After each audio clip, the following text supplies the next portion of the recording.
from the LTS Center. I am Father John Rogers SJ, the LTS promoter for South Asia. Let us begin today's session with a small anecdote that will illustrate the concept we are going to deal with in today's session.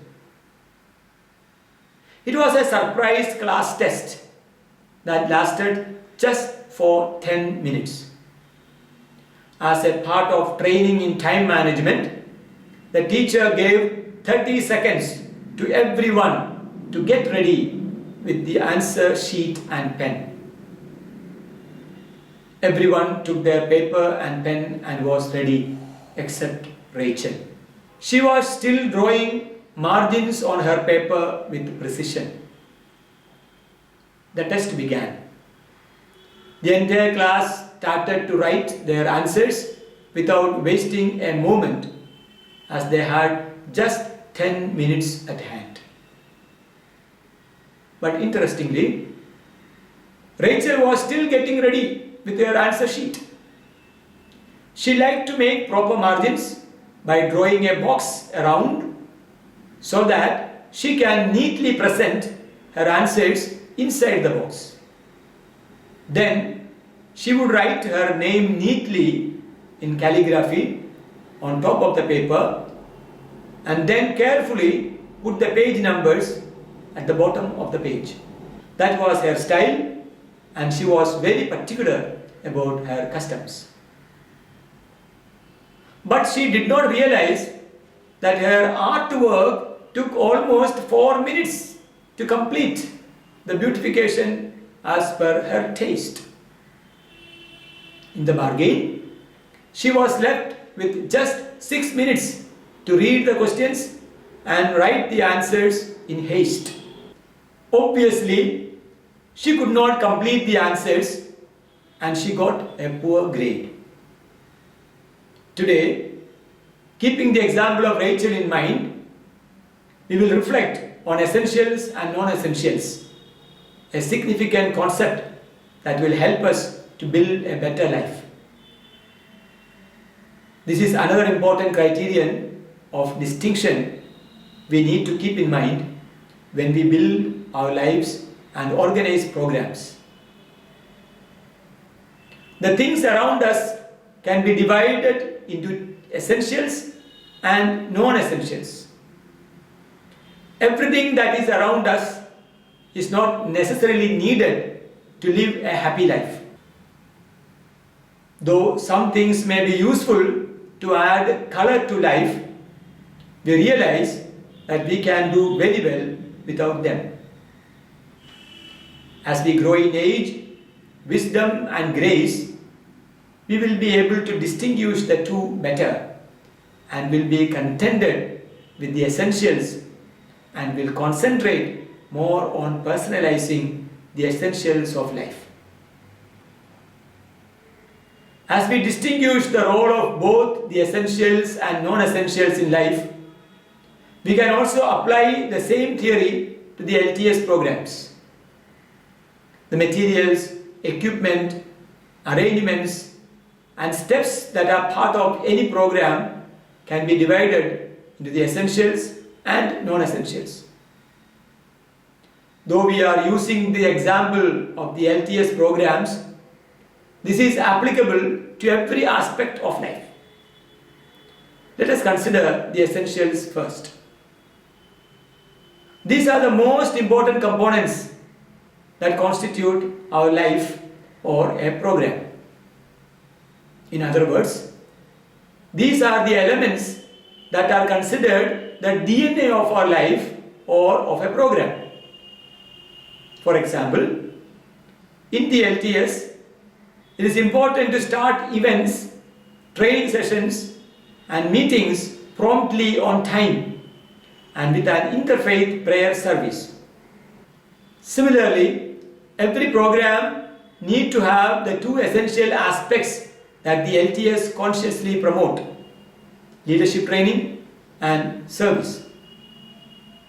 In the same way, every participant is provided with equal opportunity in leadership training. At the same time, professionalism is ensured all through.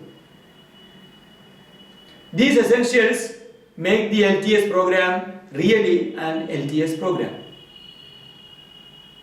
In fact, these distinguish the LTS program. These are characteristics of the LTS program. We cannot compromise on the essentials, and if we do so, it is no longer an LTS program. Now, we have a fairly good idea about the essentials of programs and events. In the same way, we need to have a clear idea about the essentials of life. For instance, food, clothing, water, clean air, safety, a value system, a philosophy of life, a goal, education to reach the goal, concern for others, care for nature, faith in God, etc. are essentials of life. Now, let us consider the other component, non-essentials. These are those areas without which life can be lived purposefully and an event can be managed well. It is good to have them, but they are not integral or essential, and a program can run well without them also. For instance, some flowers and decoration may add to the presentation, but without them, the program will run well. Similarly, the LTS anthem can be part of the program or can be omitted if time is insufficient. These examples help us to understand the distinction between essentials and non-essentials. I think we understand better the application and implication of the essentials and non-essentials in this lockdown period. Many things we thought as essentials are not really essentials, and we have realized that we can do very well without them. This realization and the tough training we are getting through the COVID experience will help us to redefine our life with higher goals, where we are more concerned about essentials that make our life meaningful and graceful. At the end, a word of caution. Do not confuse the two, essentials and non-essentials. When we organize events, it is important to distinguish between them and give the required attention to the essentials from the beginning of the pre-event and ensure that they are properly implemented during the event and meticulously followed until the end of the post-event. In case of our lives, we need to identify the essentials that constitute our lives and systematically followed up to reach the bliss that is the real goal of our lives. Whatever we have, be it career or economic prosperity, everything needs to lead to a blissful life. Do not compromise on the essentials. Their absence will be noticed and will seriously hamper the success of our life or of a program. The non-essentials can be added as needed to enhance our life or the events as per the available time, resources and need of the occasion. The absence of the non-essentials may not be noticed, but they will not hamper the success of the program. This is where the to-do list and the requirement list come in handy.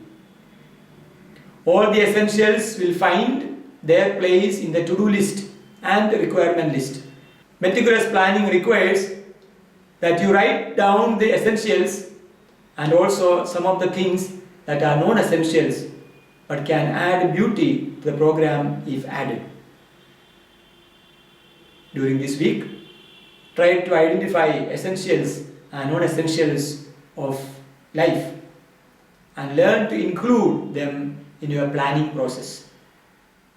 I wish you all the best. We will meet next Saturday with another session.